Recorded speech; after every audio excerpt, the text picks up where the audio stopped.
মাঠা মাঠা মাঠা, ওকে একের মাঠা হবে, একের মাঠা। কি দিলেন কাকা? এটা টক দই। টক দই, টক দই, এটা হচ্ছে টক দই, এটা টক দই।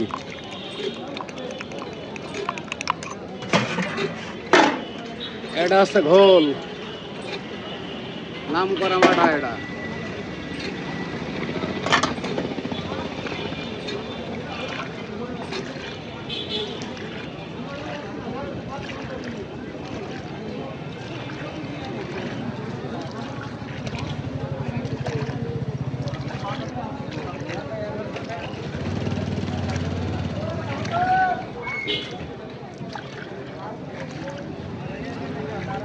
তুমি খাইয়ে আগে জিনিসটা দেখবা যা কত সুন্দর লাগে, ধরো আগে খাইয়ে দেখো ভালো কিনা।